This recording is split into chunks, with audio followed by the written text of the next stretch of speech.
Om Vasudeva Narayana Namaskritam Naram Narotam Devendra Saraswatim Vyasam Tato Jayam Bhide Nashtaprayi Shivavatreshu Nityam Bhagavata Sevaya Bhagavati Uttam Shloke Bhaktir Bhavati Nashtike. So continuing with the discussion on Prabhupada Lilamrita by Srila Goswami, chapter 43. Prabhupada is in Mumbai. He got the land, Juhu land, and like last line was said, after the late feast when everyone had departed, Prabhupada returned to his room. Leaning back at his desk, he exclaimed, it was a good fight. It was really a big fight. But it all turned out well for the moment. Later, Prabhupada would cite the story of the fight for Bombay land as evidence that a person in Krishna consciousness has no problems. Now we have spent in Bombay 18 to 20 lakhs of rupees, he said months later while on tour in Europe.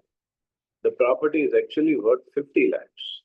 People are surprised and some of them are envious. But if you come, you will find that it's a very, very fine place. It's just like a paradise garden. 20,000 square yards. And we have got 6 buildings. So actually, when we come to Krishna consciousness, there are no problems. Well, there are no problems because we're just trying to serve Krishna. And Krishna is helping in every situation. But we have to be Krishna conscious. That's a key part. Surely the land was full of potential, but how could he say there had been no problems? No problems meant that Srila Prabhupada saw how Krishna personally arranged things for his devotees. When he had needed money, it had come in an amount that ordinarily would have been impossible to collect. And the formidable opposition Krishna had removed. Prabhupada had no organized means of income and little political influence to fight persons like Mr. and Mrs. N. But because he was surrendered to Krishna, there was no problem. All the problems of the world were created by the non-devotees who defied the injunctions of the Supreme. Anyone who's in Bhakti Yoga, Prabhupada said, he can understand that all problems are solved. We can practically see. So this was Prabhupada's viewpoint because he is fully surrendered, complete Krishna consciousness. And Prabhupada is showing by his example, if we surrender to Krishna, Krishna takes care of everything. He takes care of everything anyway, but he just loves to take care of his devotees. And yet he had to tolerate the problems created by the non-devotees. For almost 2 years, he had struggled to secure the land for Krishna's service. Whether in Bombay or elsewhere, he had to worry over how to help his inexperienced disciples who were ill-equipped to handle the ploys of the opposing party. It had been an ordeal, a test of patience, a challenge of courage. But because he had not been bewildered by Maya, illusion, there had been no problem. Prabhupada showed by his example that if one strictly follows Bhakti Yoga, one is not touched by the modes of nature, by Maya. The same transcendental science he constantly taught in his lectures and informal discussions. He also personally demonstrated he was faithful in Krishna consciousness, and all his problems had been adjusted. Krishna says in the Bhagavad Gita that if one surrenders to him, one easily overcomes all problems. The devotee understands that the problems of Maya can be overcome by surrendering to Krishna, by surrendering to the orders of Krishna's representative, the spiritual master.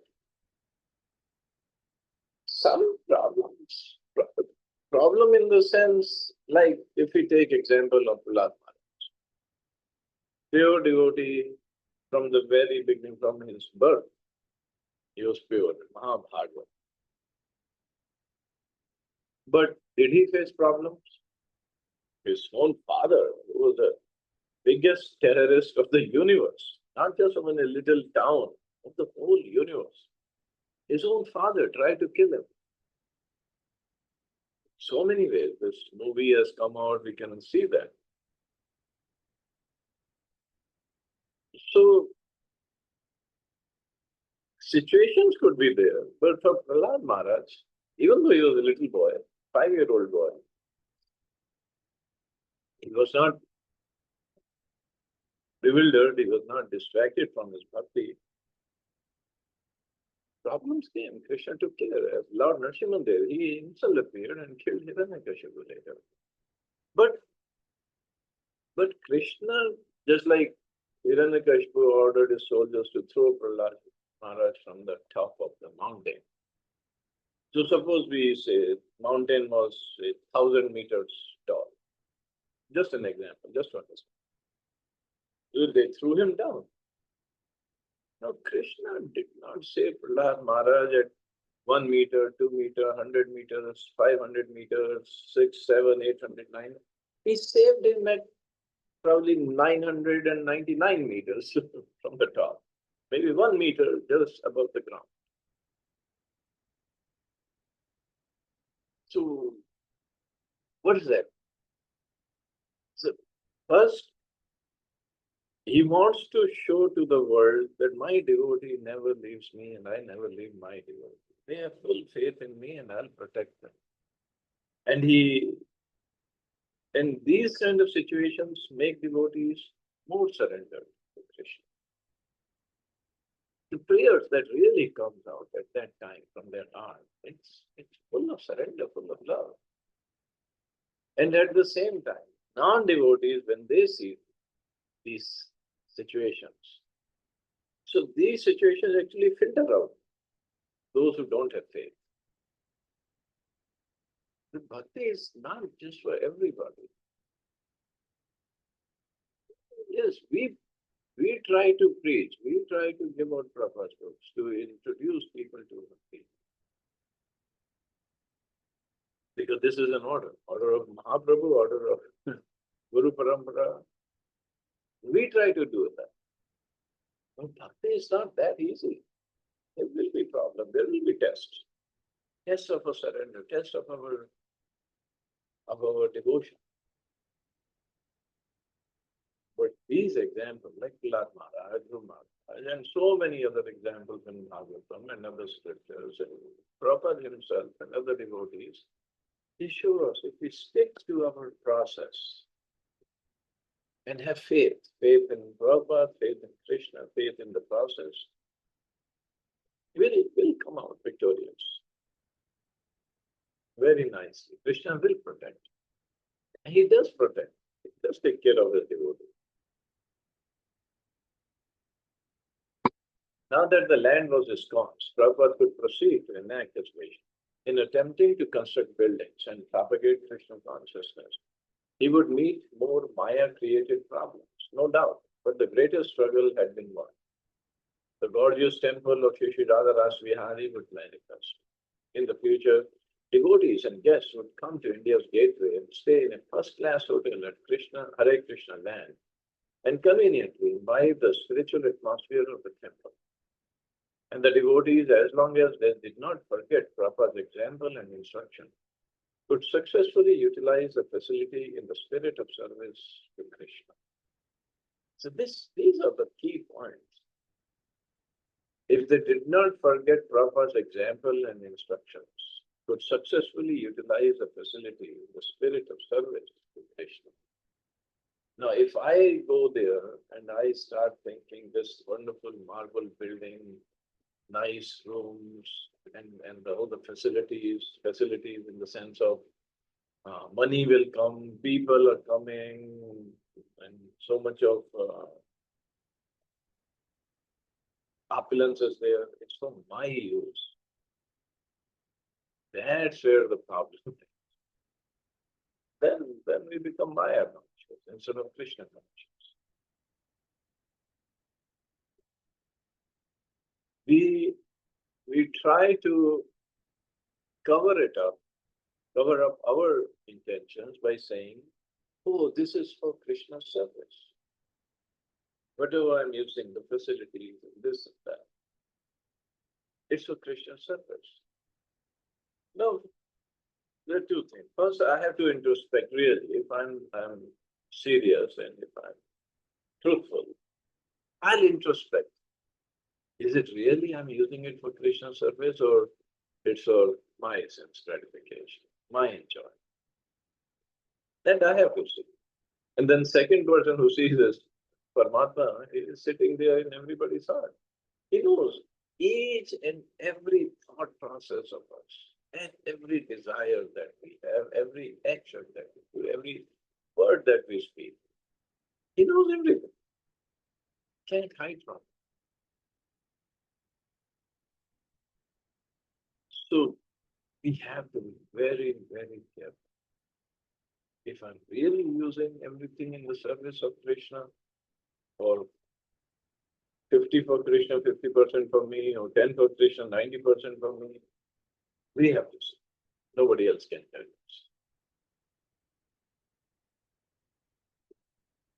That's where the testing by Maya is there. Maya tests. Maya is Krishna's energy on the body. And she wants to make sure we are fully qualified to go back and back to Godhead. So she is going to test us. Keep on testing us. That's what she does.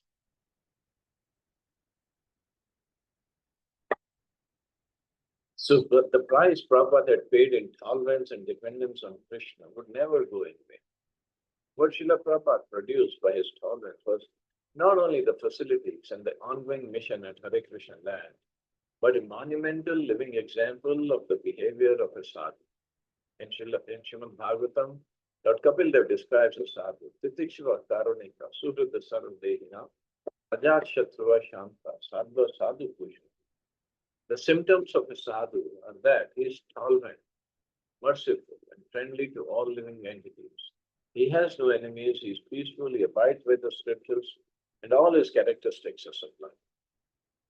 Sadhva Sadhu Bhushan. Although in translation, Maharaj wrote the symptoms of the sadhu, well, actually these are the ornaments of the sadhu. These are the qualities by which he is known. Because the sadhu is tolerant, he is undisturbed by the difficulties imposed by material nature. In Prabhupada's attempts to secure the Jugu property, he had met with enemies and difficulties, and he had been tolerant. Prabhupada has sometimes said, you have to tolerate. And this is a famous quote by Prabhupada.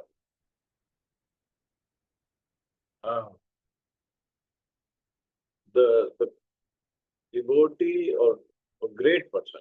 A great person is known by his, I'm forgetting the exact words, but known by his power to tolerate the negative situations or something like that.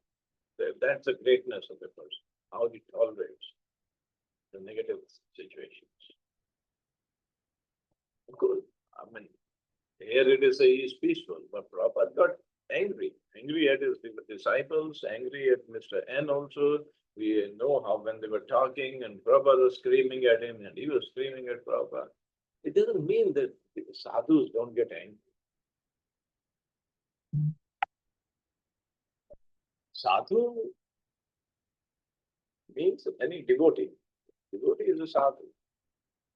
But devotee, it doesn't mean devotees cannot get angry. For service to Krishna, they get angry. Arjun got so angry in the war. He was the biggest sadhu. Krishna spoke Bhagavad Gita directly to him.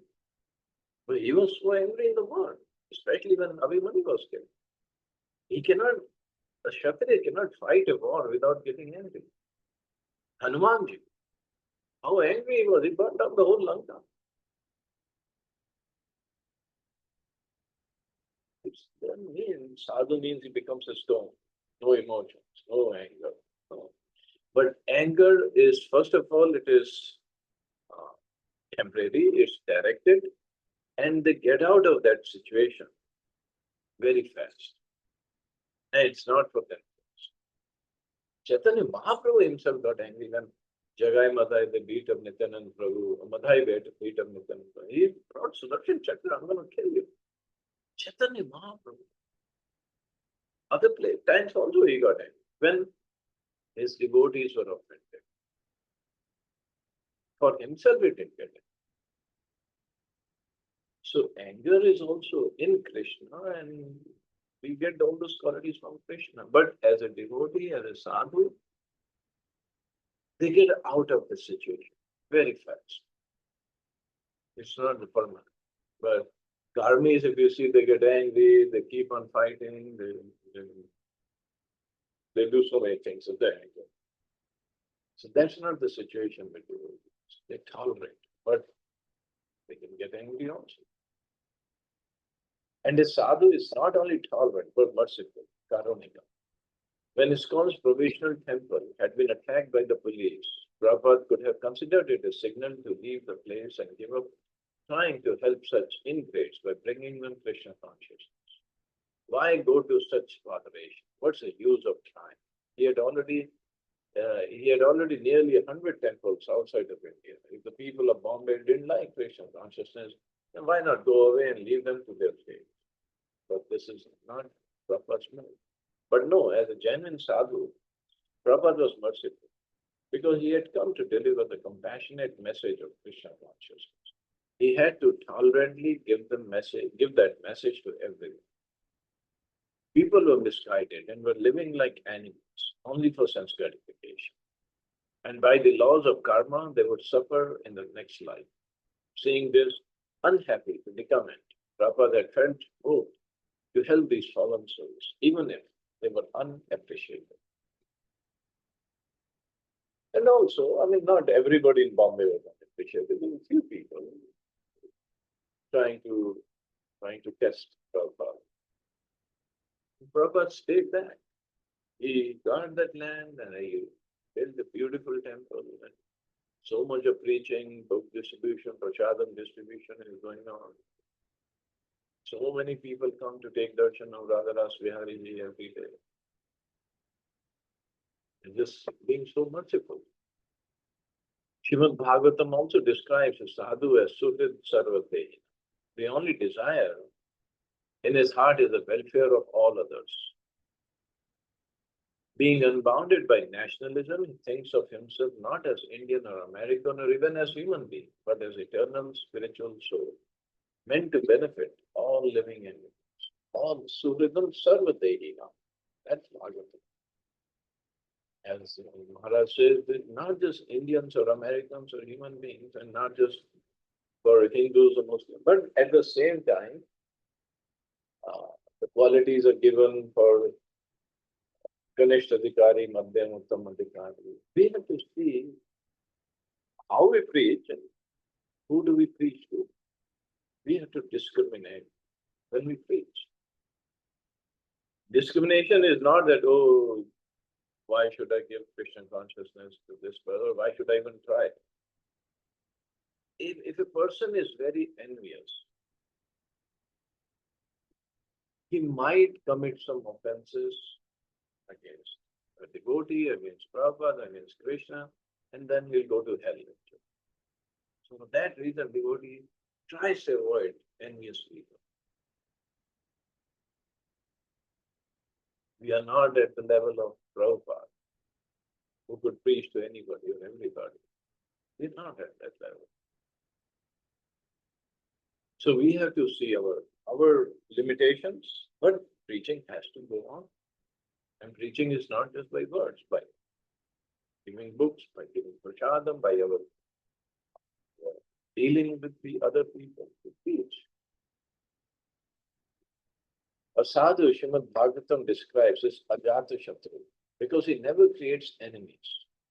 Although envious persons may declare themselves a sadhu's enemy, a sadhu behaves as a best friend of everyone, trying to bring everyone to Krishna. So does not have any enemy. People might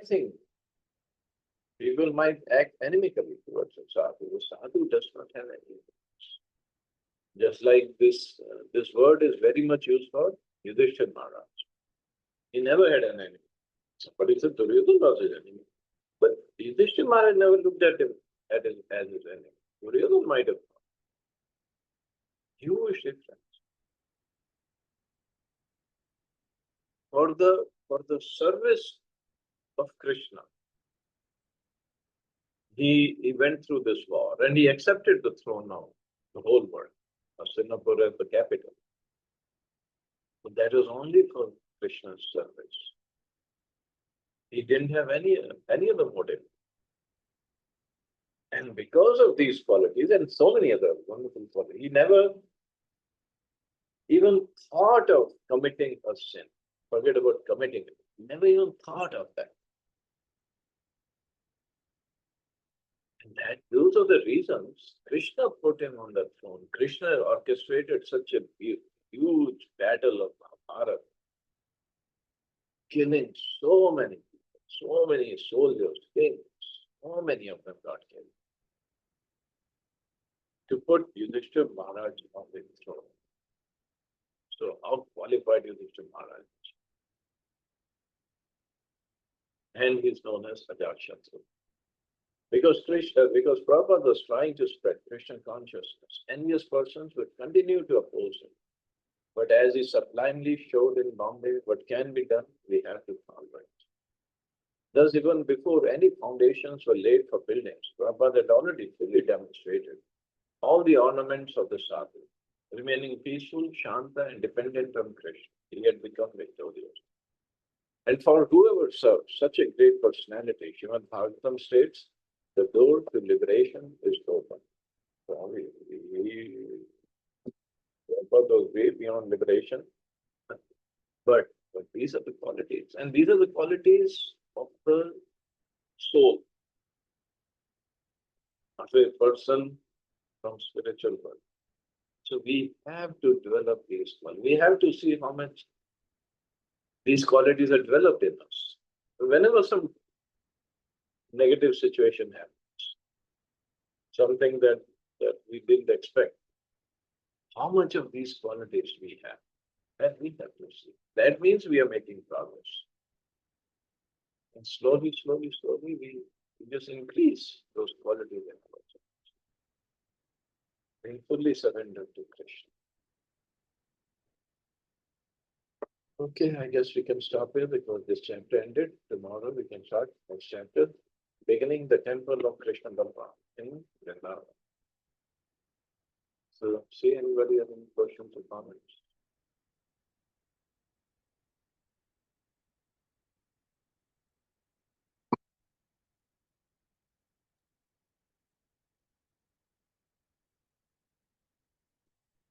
Hare Krishna Prabhuji, I wanted to ask everyone that who all are going for Vrindavan Yatra.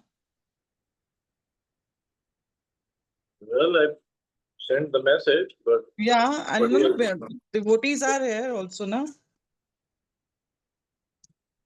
So please respond, because then we have to finalize. We have to make arrangements. Hare Krishna Prabhuji, Vrindavan Yatra I haven't seen. In which group? इसी group में डाला है माता जी. अच्छा, okay, मैंने देखा ही नहीं है माता जी, मैं चेक करती हूँ, सॉरी. कोई बात नहीं, रीसेंड कर देते हैं उसको. नहीं, मैं अभी चेक कर लूंगी स्क्रॉल करके, क्योंकि अभी आजकल थोड़ा यही हो जा रहा है, मैसेज मिस कर रही हूँ मैं. कोई बात नहीं.